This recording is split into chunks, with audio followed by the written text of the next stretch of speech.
Hello बच्चों, आज की क्लास का टॉपिक है सोप्स एंड डिटर्जेंट, जो कि है पेज नंबर 74 पर। चलिए स्टार्ट करते हैं। आई होप ये हमारा इस चैप्टर का लास्ट वीडियो लेसन होगा, सोप्स एंड डिटर्जेंट। ओके, सबसे पहले देखते हैं सोप्स की डेफिनेशन क्या है। Soaps are the sodium or potassium salts of long chain carboxylic acids। Sir कुछ नहीं समझा। सोप्स आर सोडियम और potassium salts of long chain carboxylic acid. क्या आप इसमें से कार्बोक्सिलिक एसिड वर्ड आपको समझ में आ गया? Right, carboxylic acid, yes sir, वो तो हमें पता है, कुछ COOH करके होता है कार्बोक्सिलिक एसिड पीछे, ठीक है। लॉन्ग चेन, कार्बन की एक लंबी सी चेन, ठीक है। क्या ये समझ में आ रहा है? कार्बन की एक लंबी सी चेन। सोडियम भी होता है, पोटेशियम भी होता है, यानी लास्ट में H की जगह या तो Na हो जाएगा या तो K हो जाएगा। तो इस टाइप का एक जो कंपाउंड हमारे पास मिलता है वो होता है साबुन, वो होता है सोप। तो चलिए एक बार फिर से देख लेते हैं what is soaps. Important definition है, सोप्स आर सोडियम और potassium salts of long chain carboxylic acids. आगे चलते हैं, एक एग्जाम्पल जरूर लेते हैं सोप का। So the example for soap is sodium stearate. अगर आप सोच रहे होंगे कि सोप का एग्जाम्पल क्या सर मैं लक्स लिख सकता हूं, बिल्कुल नहीं। लाइफ बॉय, लक्स या कोई और ब्रांड, वो उसका सोप का एक्चुअल फॉर्मूला नहीं है, वो एक्चुअली सोप नहीं है। तो सोप क्या है? सोप सोडियम और potassium salts of long chain carboxylic acid है, और उसका बेस्ट एग्जाम्पल है सोडियम स्टीयरेट, जो कि बनता है स्टीयरिक एसिड से। सोडियम स्टीयरेट का देखिए फॉर्मूला भी दिया गया है यहां पर, C17H35COONA। थोड़ा थोड़ा आपको अब समझ में आ रहा होगा, राइट? क्योंकि आप हाइड्रोकार्बन्स जानते हैं, आप जानते हैं कि कैसे कार्बन दूसरे कार्बन के साथ मिलकर के एक लंबी सी चेन बनाता है, राइट? तो यहां पर चेन तो बहुत ही लंबी है, 17 कार्बन्स हैं, 1 2 3 4 5 6 7 ऐसे करके 17 कार्बन्स हैं, और उसके बाद में COONA ग्रुप या COOK ग्रुप उसके पीछे लगा हुआ है, और यह है सोडियम स्टीयरेट का फॉर्मूला। समझ में आया? यह है सोडियम स्टीयरेट का फॉर्मूला, ठीक है। देख लेते हैं उसका स्ट्रक्चर। यह है सोडियम स्टीयरेट का स्ट्रक्चर जिसकी मैं बात कर रहा था। लॉन्ग चेन हाइड्रोकार्बन, देखो कितनी लॉन्ग, 1 2 3 4 5 6 7। क्या सर इनको स्ट्रेट लाइन में नहीं बनाया जा सकता? बिल्कुल बनाया जा सकता है स्ट्रेट लाइन में, पर स्ट्रेट लाइन में एक के पीछे एक कार्बन लगाने की जगह अगर मैं उसको ऐसे बना लूं, और फिर और इजी बनाने के लिए अगर मैं उसके कार्बन बनाऊं ही नहीं, सिर्फ ऐसे ऐसे बनाऊं, तो भी मुझे समझ में आता है कि यहां एक कार्बन है, यहां एक कार्बन है, यहां एक कार्बन है, यहां एक कार्बन है। ऐसे करके इसका स्ट्रक्चर बनाया जाता है। 8 9 10 11 12 13 14 15 16 17 कार्बन। सो हो गया ना C17। और फिर वैलेंसी कंप्लीट करने के लिए हमने हाइड्रोजन यूज किए, 35 हाइड्रोजन यूज हुए हैं, प्लस लास्ट में आया COONA। सो एक टैडपोल जैसा स्ट्रक्चर है, एक लंबा सा ऐसे ऐसे ऐसे, उसका एक सर ऐसे। समझ में आया? एक बार मैं फिर से आपको समझाना चाहता हूं, ये चीजें आपके लिए नई हैं, तो एकदम बिगिनिंग से फिर से शुरू करते हैं। सबसे पहले आपको सोप की डेफिनेशन पता होनी चाहिए कि सोप्स आर द सोडियम और potassium salts of long chain carboxylic acid. उसके बाद सेकेंड चीज आपको उसका फॉर्मूला पता होना चाहिए। तो एक सोप का एग्जाम्पल है सोडियम स्टीयरेट, फॉर्मूला आपके सामने है C17H35COONA। एक बार इसका फॉर्मूला आपको पता चल गया तो उसका स्ट्रक्चर ड्रॉ करना बहुत आसान हो जाता है। ये देखिए स्ट्रक्चर। तो क्या अब आपको एक सोप की डेफिनेशन अच्छे से समझ में आ गई? कैसे उसका फॉर्मूला होता है, उसका स्ट्रक्चर कैसे बनता है, वो भी आपने बना लिया। अब इस स्ट्रक्चर के बारे में थोड़ा और डिटेल में पढ़ने की कोशिश करते हैं, ठीक है? तो ये हमारे पास एक सोप मॉलिक्यूल है और ये सोप मॉलिक्यूल जैसा मैंने आपको बताया एक हाइड्रोकार्बन पार्ट ऐसे चलता जाता है और लास्ट में COONA ऐसे करके आपके पास एक पार्ट उसमें ऐड हो जाता है, राइट? वैसा ही है एग्जैक्टली। इसमें अब दो पार्ट होते हैं। पहला पार्ट है ये वाला पार्ट, ध्यान दीजिएगा। क्या है ये? शॉर्ट आयोनिक पार्ट, क्योंकि यहीं पर COO- Na+ ये चार्जेस यहां पर आते हैं और ये थोड़ा छोटा है साइज में, इसलिए मैं इसको बोल रहा हूं short ionic part. This is my short ionic part. So soap molecule क्या है? इसमें एक छोटा सा शॉर्ट आयोनिक पार्ट होता है। क्या प्रॉपर्टी है इस आयोनिक पार्ट की? This ionic part is hydrophilic. ये हाइड्रोफिलिक है। हाइड्रोफिलिक का क्या मतलब है सर? हाइड्रोफिलिक का मतलब है, हाइड्रो मतलब पानी, फिलिक मतलब पसंद करता है। यानी कि ये वाला जो पार्ट है वो पानी से नहीं डरता है, पानी को पसंद करता है, हाइड्रोफिलिक। सर दूसरे पार्ट के बारे में बताइए। बिल्कुल, ये देखिए ये हमारा दूसरा पार्ट है जिसको मैंने यहां ब्लू कलर से रिप्रेजेंट किया।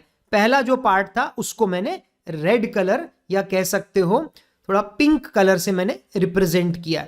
ये दूसरा पार्ट है जो कि ब्लू कलर से रिप्रेजेंट कर रहा हूं, जो कि काफी लंबा है। आप इसको ट्रेन के साथ भी कंपेयर कर सकते हो। ट्रेन का जो इंजन है वो काफी छोटा होता है साइज में, पर जो डब्बे होते हैं मिल करके वो बहुत ज्यादा हो जाते हैं। तो ये उसी तरीके से पीछे के डब्बे हैं, that is the long hydrocarbon chain. और आगे का जो इंजन है that is the short ionic part which is hydrophilic. Sir इसकी क्या प्रॉपर्टी है? ये जो लॉन्ग हाइड्रोकार्बन चेन है ये हाइड्रोफोबिक है। हाइड्रो मतलब पानी, फोबिया मतलब डर। सो हाइड्रोफोबिक मतलब इसको पानी से लगता है डर। सो हाइड्रोफोबिक। समझ में आया? कौन?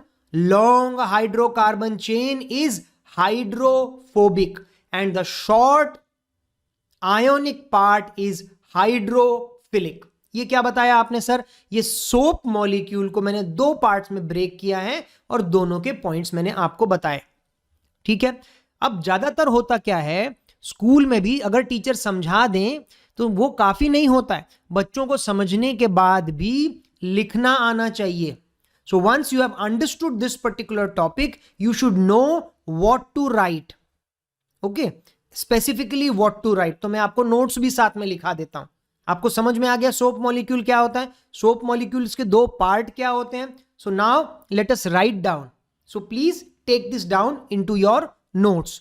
A soap molecule consists of two parts. First part is an ionic part which is hydrophilic. मैंने बोला था वो water attracting है. It is hydrophilic. Okay, and this part is water soluble. पानी को पसंद करता है, पानी में dissolve होता है, पानी में soluble होता है. Is water soluble and therefore it remains attached to water. ये हमेशा पानी के साथ अटैच होकर के रहना पसंद करता है. This is about the short ionic part, what you are going to write. Now the second point is about the long hydrocarbon chain. So the long hydrocarbon chain which is non-polar end, मतलब यहां कोई poles नहीं होते, यहां कोई positive negative part नहीं होता. This is hydrophobic, वो पानी से डरता है, हाइड्रोफोबिक, या फिर आप कह सकते हो वाटर रिपेलिंग. दूसरे को आपने क्या लिखा था? Water attracting. करेक्ट, यहां पे लिखा था वाटर अट्रैक्टिंग, तो इस पार्ट को आप लिख सकते हो वाटर रिपेलिंग. ये पानी को रिपेल करता है, डरता है पानी से. So this part is water repelling. तो वो किसी के तो फेवर में होगा. ये पानी को पसंद नहीं करता, पर किस चीज को पसंद करता है? ये पसंद करता है ऑयल और ग्रीस को. So it is soluble in oil and grease. So कहने का मतलब है आपका जो सोप मॉलिक्यूल है उसमें जो आयोनिक एंड है वो वाटर में डिसॉल्व होता है, वाटर लविंग है, हाइड्रोफिलिक है, और जो दूसरा पार्ट जो हाइड्रोकार्बन एंड वाला जो पार्ट है it dissolves in oil and grease. ये हाइड्रोफोबिक है, ये पानी को पसंद नहीं करता, बट ये ऑयल को पसंद करता है, ग्रीस को पसंद करता है। So it dissolves in oil and grease. So एक पार्ट है जो पानी को पसंद करता है, पानी में सॉल्युबल है, और जो दूसरा पार्ट है वो ऑयल को पसंद करता है, ऑयल में सॉल्युबल है। Is this much clear to you? चलें फिर आगे। चलिए, तो अब आपको हम दिखाना चाहते हैं कि जब आप अपना एक डर्टी शर्ट लेते हैं, देखिए यहां पर एक डर्टी शर्ट है, राइट, जिसमें ये देखिए ऑयल और ग्रीस के धब्बे लगे हुए हैं, उनको हम एक पानी में डालने वाले हैं। एक बड़ा सा मैंने टब लिया हुआ है, वाटर का टब, जिसमें मैंने सोप ऑलरेडी ऐड कर चुका हूं, ठीक है। सो पानी का टब जिसमें मैंने साबुन घुला दिया है, और अब मैं ये डर्टी शर्ट को उसमें अंदर डालने वाला हूं। आई होप आपको पता होगा कपड़े साफ कैसे होते हैं, शायद अभी आपने किया भी होगा, स्पेसिफिकली लड़कों से सिर्फ वॉशिंग मशीन में ही कपड़े डाल देते हैं और कपड़े धुल जाते हैं, राइट। बट कभी आप ऐसा करके देखिए, गंदे कपड़े को लेकर के एक बाल्टी में पानी लीजिए, उसमें थोड़ा सा साबुन डालिए और उसमें अपनी गंदी शर्ट को, जो खेलने के बाद गंदी हो चुकी है, उसको उसमें डुबा दीजिए थोड़ी देर के लिए, रिंस करके उसमें रख दीजिए 15-20 मिनट, आधा घंटा। पानी गर्म होगा तो और अच्छी बात है, क्योंकि पानी गर्म होगा तो एक्शन सोप का और ज्यादा फास्ट हो जाता है। आगे मैं आपको बताने वाला हूं। यहां मैं आपको बताना चाहता हूं कि एक गंदे कपड़े से मैल या डस्ट या ग्रीस या ऑयल सोप की मदद से कैसे निकलता है, right. So let us go into details. देखिए, यहां मान लेते हैं कि ये मेरा एक कपड़ा है और कपड़े पर ये डर्ट लगी हुई है, करेक्ट, कपड़े पर डर्ट लगी हुई है। अब आप जब इस कपड़े को जिसमें डर्ट लगी हुई है इसको आप डालते हैं पानी में और फिर थोड़ा सा साबुन ऐड करते हैं, जैसे ही आप साबुन ऐड करते हैं तो दीज सोप मॉलिक्यूल्स, ये जो सोप मॉलिक्यूल्स हैं आप देख रहे हैं, सोप मॉलिक्यूल्स के मैंने आपको बताया था 2 एंड हैं, एक एंड जिसको पानी पसंद है और एक एंड जिसको ऑयल या ग्रीस पसंद है। ऑयल या ग्रीस कौन से एंड को पसंद थी? ये वाले पार्ट को, यानी कि लॉन्ग हाइड्रोकार्बन चेन। तो वो लॉन्ग हाइड्रोकार्बन चेन देखिए आकर के सॉल्यूबल किस में होने की कोशिश कर रही है, किसको अटैच होने की कोशिश कर रही है? ये डर्ट के साथ अटैच होने की कोशिश कर रही है, क्योंकि dirt is nothing but grease और ऑयल, ठीक है। तो वो आकर के वहां पे चिपक रहा है। एक बार मैं फिर से आपको बता देता हूं स्टार्टिंग से। हमने क्या किया, एक कपड़े को पानी में डाला, उस कपड़े में एक डर्ट लगी हुई थी, ऑयल एंड ग्रीस का पैचेस लगा हुआ था, और उसमें आपने थोड़ा सा साबुन मिला दिया। तो जैसे ही उसमें आपने साबुन मिलाया, साबुन के molecules the hydrophobic end, that means the hydrocarbon end starts attaching themselves, आ करके अपने आप को किसके साथ अटैच करने की कोशिश करते हैं? वो जहां जहां भी ऑयल के पैचेस लगे होंगे वहां पे सोप मॉलिक्यूल्स का हाइड्रोफोबिक एंड आकर के अपने आप को इस तरीके से अटैच कर लेता है, और वो कोशिश करता है कि ऑयल या डर्ट को वहां से खींचे और उसको चारों तरफ से सराउंड करे। तो देखिए अगले पॉइंट में, ये देखिए सारे सोप मॉलिक्यूल्स मिल करके उस ऑयल या डर्ट को खींचने की कोशिश कर रहे हैं, ठीक है। और थोड़ी देर के बाद आप देखते हैं कि आपका जो क्लॉथ है उससे जो डर्ट है, ऑयल या ग्रीस है, वो अलग हो गई, and it gets surrounded by this soap molecule. Soap molecules इसको चारों तरफ से सराउंड कर लेता है। याद रखिएगा ये एक 2 डायमेंशनल स्ट्रक्चर नहीं है, ये एक 3 डायमेंशनल स्ट्रक्चर है, यानी कि बीच में आपका ऑयल या ग्रीस का पार्टिकल होगा, उसको चारों तरफ से यानी फुटबॉल की तरह उसको पूरी तरह से घेर लेते हैं, एक बड़ा सा स्फीयर, 3 डायमेंशनल स्फीयर जैसा बन जाता है। करेक्ट, क्योंकि ये वाला पार्ट जो है जिसको ऑयल पसंद है वो ऑयल के साथ अटैच हो जाता है। और अब चारों तरफ से जो आपको बॉल दिखाई देती है उसका ऊपर के सरफेस पे क्या नजर आएगा, जो भी स्फीयर है उसके ऊपर के सरफेस पे क्या नजर आएगा, उसके ऊपर के सरफेस पे वो शॉर्ट आयोनिक पार्ट नजर आएगा। तो जब भी पानी आकर के टच करता है तो पानी अब किसको सिर्फ टच कर पाएगा, पानी आकर के सिर्फ इस हाइड्रोफिलिक वाले पार्ट को ही टच कर पाएगा और अंदर की तरफ जो हाइड्रोफोबिक पार्ट है वो बचा रहेगा। राइट, सो बहुत सारे ऐसे सोप माइसिल्स क्रिएट हो जाते हैं जो कि कपड़े से उस डर्ट को, उस ग्रीस को खींच के निकाल लेते हैं।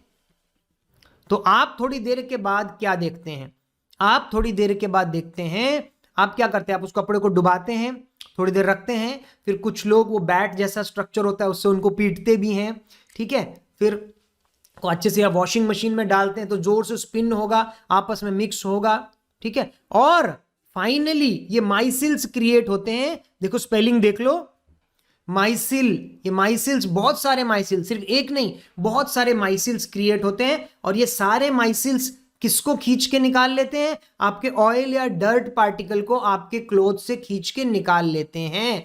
तो फाइनली ये डर्ट या ग्रीस कहां चला जाता है, ये डर्ट या ग्रीस आपके पानी में चला जाता है। एकदम बिगिनिंग में क्या था, एकदम बिगिनिंग में आपने देखा था कि आपका पानी साफ था पर आपका कपड़ा गंदा था, और एकदम लास्ट में अब आप देखेंगे तो आपका जो पानी है वो गंदा हो जाता है क्योंकि सारा ऑयल या ग्रीस अब इसके अंदर आ जाता है और आपका कपड़ा एकदम चकाचक साफ हो जाता है, क्लीन हो जाता है। Are you clear with this, clear with the process कि ये सब होता कैसे है? ठीक है, तो एक्सप्लेनेशन तो यहां पर हो गया खत्म, but as you know only explanation is not going to help you. So explanation के साथ साथ अगर कल को एग्जाम में आता है कि right about the cleansing action of soap, तो उसमें आप क्या लिखेंगे, तो उसमें आप लिखेंगे point number 1, the dirt in the cloth is oily in nature. आपने पहले वही स्पेसिफाई किया कि हमारा जो डर्ट है वो सब क्या है, ऑयली नेचर का है और वो कपड़े से चिपका हुआ है। Point number 2, when the dirty cloth is dipped in soap solution then the soap and the dirt particles they come in contact with each other। so आपका जो dirt है वो किसके कांटेक्ट में आता है, सोप के कांटेक्ट में आ जाता है। अब फिर क्या होता है, पॉइंट नंबर 3 आपको लिखना है द नॉन पोलर टेल। दो एंड थे आपके, एक पोलर एंड और नॉन पोलर एंड, तो यहां बात हो रही है non polar tails. The non polar tails begin to dissolve in the non polar oil, मतलब कि ग्रीस और ऑयल के साथ कौन सा वाला पार्ट अटैच होता है, दैट लॉन्ग हाइड्रोकार्बन वाला, while the ionic end remains directed in water, जबकि जो दूसरा एंड होता है वो वाटर सॉल्युबल है। ठीक है, पॉइंट नंबर 4 फिर आप लिखेंगे द सोप मॉलिक्यूल दस फॉर्म्स स्ट्रक्चर्स कॉल्ड एज माइसिल्स। सो इस तरीके से सोप बहुत सारे सोप माइसिल्स तैयार करता है। Okay, and at the end you will write down in this manner the grease particles can be completely broken up। जो बड़े बड़े ग्रीस के पार्टिकल्स थे वो छोटे छोटे टुकड़ों में ब्रेक हो जाते हैं। ओके, इमल्शन बना लेते हैं। इमल्शन का मतलब ही है छोटे छोटे टुकड़े। ओके, जैसे बड़ा सा फैट मॉलिक्यूल ब्रेक हो जाता है, इमल्सिफाइड, आपने डाइजेशन अगर पढ़ा होगा तो उसमें है, वैसे ही यहां पर बड़े बड़े सोप, बड़े बड़े ऑयल के जो ग्रीस के जो पैचेस थे वो ब्रेक हो जाते हैं, छोटे छोटे टुकड़ों में बदल जाते हैं, गेट इमल्सिफाइड। ओके, तो यहां पर क्या लिखता है, in this manner the grease particles can be completely broken up and it forms emulsion of grease और oil contained in dirt and water. छोटे छोटे टुकड़ों में, जैसे मान लेते हैं अगर आपके हाथ में तेल लगा है, आप पानी से साफ करने जाओ तो ठीक से आपके हाथ नहीं धुलते, फिर भी वो चिपचिपापन रहता है, तो आप क्या करते हो, थोड़ा सा साबुन लेते हो। अब ये साबुन क्या करता है, ये साबुन क्या करता है, एक बड़ा सा जो आपका ऑयल का पैच जो आपके हाथ पे लगा है उसको छोटे छोटे छोटे छोटे पार्टिकल्स में ब्रेक कर देता है और उनको चारों तरफ से घेर लेता है। छोटे छोटे, बड़ा सा एक ऑयल का पैच है, उसको छोटे छोटे पार्टिकल्स में ब्रेक करता है और फिर उनको मिलने से रोकता है। नहीं तो वापस एक छोटा सा ऑयल का टुकड़ा दूसरे एक ऑयल के पैच के साथ मिलकर एक बड़ा सा ऑयल का पैच बना सकता है। तो क्या करता है, उसको चारों तरफ से सराउंड कर लेता है। जैसे एक बड़ा सा ऑयल का पैच है, इसको छोटे छोटे टुकड़ों में ब्रेक कर देगा और इसको चारों तरफ से वो माइसिल्स घेर लेंगे। देखो ऐसे माइसिल्स घेर लेंगे। तो अब वो क्या है, आपस में वापस कंबाइन नहीं हो सकता। तो हम कहते हैं it has become emulsified, it forms an emulsion of grease and oil contained in dirt and water. तो इस तरीके का एक सोल्यूशन मिल जाता है और फाइनली क्या होता है, as a result the cloth gets free from the dirt. जो डर्ट आपके क्लॉथ पे लगी थी अब वो निकल के कहां चली गई है, पानी में चली गई है। So the soap micelle thus helps in dissolving the dirt in water and we wash our clothes clean, और हमारे कपड़े साफ हो जाते हैं। So I hope you have clearly understood the complete process of cleansing action of soap. समझ में भी आनी चाहिए चीजें, और एग्जाम में जब पूछा जाए तो उनको किस तरीके से लिखा जाए, वहां कहानी बनाने की कोशिश करोगे तो it will take lot of time और कई बार आप सक्सेस नहीं हो सकते। Each and every second of exam is very very important. So be prepared कि क्या पूछा जा सकता है, और अगर ये चीज पूछी जा सकती है तो इसका मैं आंसर क्या लिखूंगा, ऑलरेडी आपके पास एक आंसर रेडी होगा तो आपका टाइम बचेगा। Right, let us proceed further. Okay, आप में से कई लोगों ने हार्ड वाटर जरूर सुना होगा। Right, hard water is not a water which is hard. Hard water is a water which contains calcium and magnesium salts. Because of calcium and magnesium salts, normal water becomes hard. You call it hard water. So hardness of water is because of calcium and magnesium salts.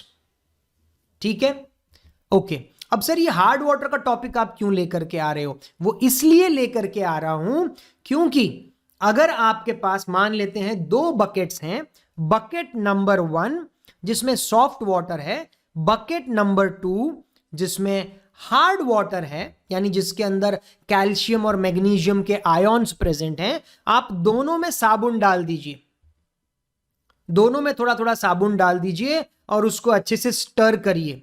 So you will find that in the first one जिसके अंदर soft water था, वहां आपको झाग बनता हुआ दिखाई देगा, फोम बनता हुआ दिखाई देगा, लादर बनता हुआ दिखाई देगा, झाग बनता हुआ दिखाई देगा। झाग बना मतलब कि माइसिल्स अपना काम शुरू करने वाले हैं। ओके, इसमें अगर आपने अपना कपड़ा डाला तो डेफिनेटली आपका कपड़ा साफ हो जाएगा, dirt will be removed. But on the other hand, if you are going to add soap into hard water, एक बकेट में हार्ड वाटर है उसमें भी सोप डालिए, so you will find no foam is formed. कोई झाग नहीं बन रहा है, झाग बनता ही नहीं है, बहुत कम बनता है।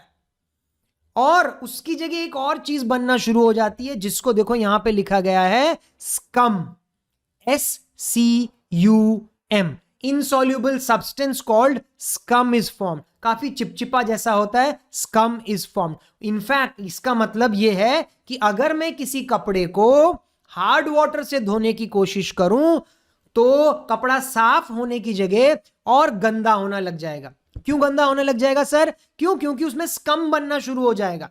किसके रिएक्शन के कारण? सोप के और हार्ड वाटर में जो कैल्शियम मैग्नीशियम आयन प्रेजेंट है उनके रिएक्शन के कारण स्कम बनना शुरू हो जाएगा, और स्कम स्टिकी सब्सटेंस है, इनसॉल्युबल सब्सटेंस है, तो आपका कपड़ा साफ होने की जगह और गंदा होना शुरू हो जाएगा। Is this clear? This is the problem. इसलिए मैंने आपको हार्ड वाटर के बारे में बताया कि जब भी आप अपने घर में अपने कपड़े धोते हैं, so you have to first find out whether the water is hard और soft. If it is soft water कोई प्रॉब्लम नहीं, it is going to give foam और आपका कपड़ा आराम से साफ हो जाएगा, साबुन यूज करके साफ हो जाएगा। बट अगर आपका जो वाटर है वो हार्ड वाटर है, सर कैसे पता चले? Take little amount of water and add soap into it. ठीक है, एक टेस्ट ट्यूब ले लो या एक छोटा सा बीकर ले लो, उसमें अपना पानी ले लीजिए, थोड़ा सा साबुन उसमें डाल दीजिए, उसको शेक करके देखिए। अगर अच्छे से लादर आ रहा है, झाग आ रहा है, मतलब कि वो सॉफ्ट वाटर है, तो आपका काम चल जाएगा। बट अगर वो हार्ड वाटर है तो झाग नहीं आएगा। Okay, in fact scum will be formed. तो ये था मुझे आपको समझाना। थोड़ा सा इसको रिएक्शंस के रूप में भी समझने की कोशिश करते हैं, ये वाले पार्ट को, स्कम वाले पार्ट को। तो ये देखिए, ये हमारा सोप मॉलिक्यूल है, हाइड्रोकार्बन चेन आपने देखी, आयोनिक पार्ट आपने देखा। अगर मेरे पानी में कैल्शियम मैग्नीशियम आयोन्स हैं, if my water is hard water, ये हार्ड वाटर अगर मेरे पास है, सो हार्ड वाटर का जो कैल्शियम है वो सोडियम को रिप्लेस कर देते हैं। देखिए, यानी प्लस Na, सोडियम निकल जाएगा और आपके पास एक कैल्शियम का कंपाउंड बन जाएगा। सर ये साबुन नहीं है, साबुन तब तक ही है जब तक वो लॉन्ग हाइड्रोकार्बन चेन के पीछे COONA है। अगर COOCA आ जाता है तो वो स्कम बन जाता है, इनसॉल्यूबल स्टिकी सब्सटेंस बन जाता है। ठीक है, रिएक्शन आप इस तरीके से लिख सकते हैं। दो this reaction is not given in the book, but just for your reference you can take it down. RCOONA ये आपका सोप था। जब आपने सोप को हार्ड वाटर के अंदर डाला जिसमें कैल्शियम मैग्नीशियम था, तो उसने रिप्लेस कर दिया, ये आपका बन गया scum. RCOO whole twice CA, because calcium की वैलेंसी 2+ है ना, so 2 molecules, RCOO whole twice CA, this is scum, insoluble sticky substance, sodium is given out. तो आप जितना जितना सोप उसमें ऐड करते जाएंगे, आपका बहुत सारा सोप इस तरीके से स्कम में कन्वर्ट होता जाएगा। जब तक कि अंदर का सारा कैल्शियम मैग्नीशियम आयन यूज नहीं हो जाता, तब तक आपका सोप मॉलिक्यूल स्कम में कन्वर्ट होता रहेगा, स्टिकी सब्सटेंस में कन्वर्ट होता रहेगा, आपका कपड़ा साफ होने की जगह और गंदा होता जाएगा। कॉन्सेप्ट समझ में आया? कॉन्सेप्ट समझ में आया कि स्कम कैसे बनता है, हार्ड वाटर हमें क्यों नहीं यूज करना चाहिए। सो बात आती है कि soaps are not suitable to be used for washing clothes with hard water. So hard water से कपड़े नहीं साफ किए जा सकते, साबुन की मदद से कपड़े साफ नहीं किए जा सकते अगर वो वाटर हार्ड है तो।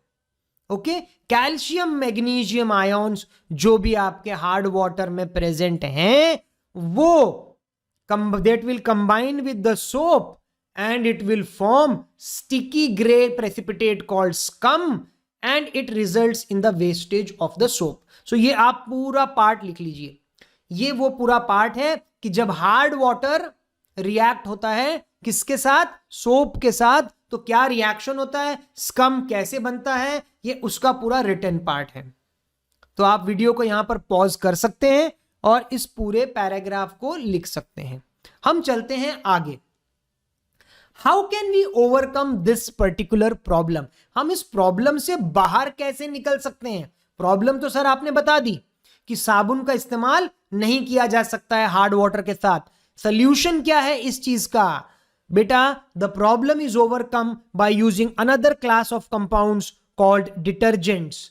दे are used as cleansing action. आजकल सब घरों में आप देख रहे होंगे कपड़े धोने के लिए डिटर्जेंट्स ही यूज होते हैं। उसका एक प्राइम कारण यह भी है कि फिर कहीं का भी हार्ड वाटर हो, डिटर्जेंट्स आप उसमें आराम से यूज कर सकते हैं, क्योंकि जब आप डिटर्जेंट यूज करेंगे तो डिटर्जेंट्स के पास जो ग्रुप होता है उसका सोडियम या पोटेशियम हार्ड वाटर का कैल्शियम या मैग्नीशियम रिप्लेस नहीं कर सकता।